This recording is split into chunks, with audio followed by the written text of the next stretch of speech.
o'clock, and we just have one more talk, and then after that we'll be having the closing talk. For those guys who are hungry, you can still, we still have some sandwiches left, so we can take a quick bite from that. We now have a lightning talk from Anay. He's a thought worker. He's been here for 3 years, and he's worked on a wide variety of projects. And also he is the creator of the build notifier for Linux systems. Ladies and gentlemen, Anay.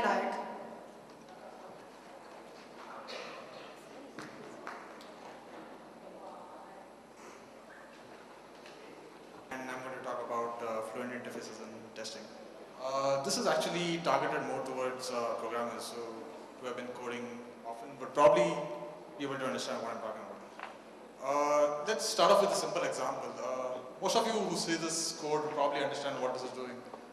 Those of you who have been programming in Selenium would, yeah, let's spend a minute going through it. It's kind of searching for a button, it's actually clicking it, waiting for a page to load, and it's checking whether an element is present and checking that a text is actually present.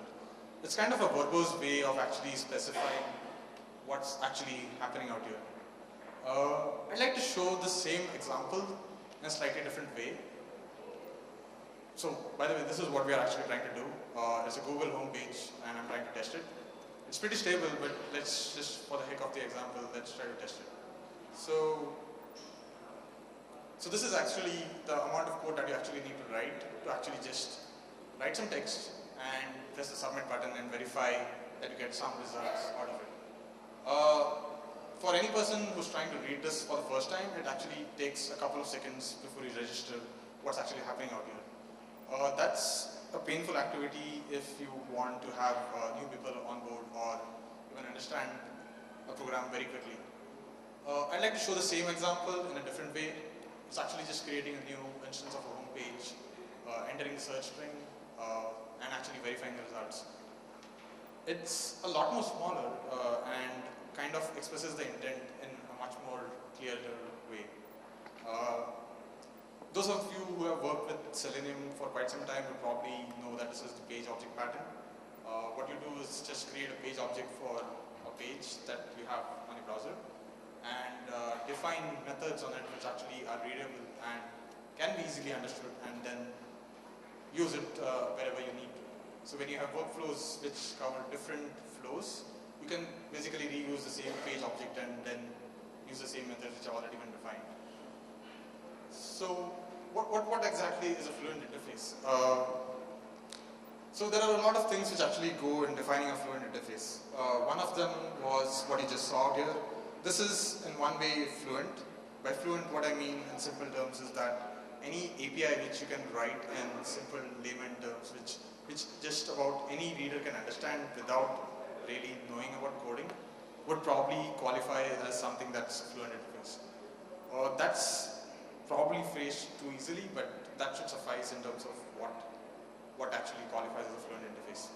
And there are many things which actually go under the hood in defining a Fluent interface. A lot of this typically requires coordination with developers to kind of come up with a framework and then build upon it so that you have some sort of testing which really is quite readable. Method chaining is one of the ways, if you look at that example again. Calling methods one after another without actually specifying the object again and again is what is method chaining. I'm not going to go into much details about it because it's kind of very confusing for a lightning talk. So I'm going to start off with a different example. This is again another test which actually goes to Google, checks for certain links and verifies that you can search for images. Notice that the imports which have been specified on top, you'll find that these are actually standard Selenium imports. Most of the support for such an API is already in place. If you look at the interesting thing out there is you can actually read through it and understand what's written. One of the side impacts of this is that in Selenium, if you had to actually check whether there is an element on the page, you would probably do Selenium dot check element present and pass it an element name. That would only give you a true or false value, but out here, what you actually have is an actual assert which makes sense and will give you better error messages if your test fails. under the hood of all this, there's actually a collection of matches which actually you can define, and let's look at simple examples around that. So if I want to check the username, I could just assert that username is equal to Anay.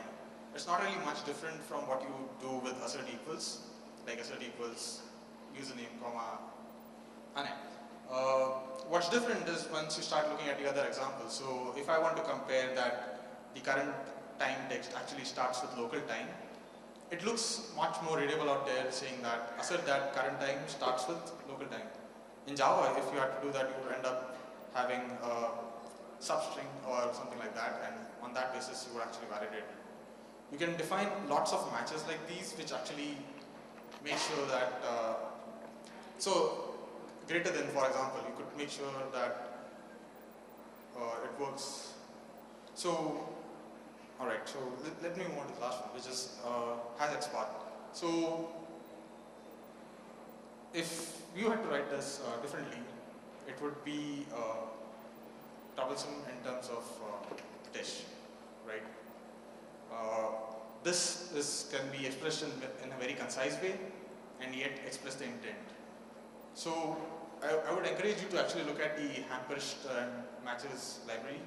It provides a lot of support in terms of writing simple dish which are quite readable.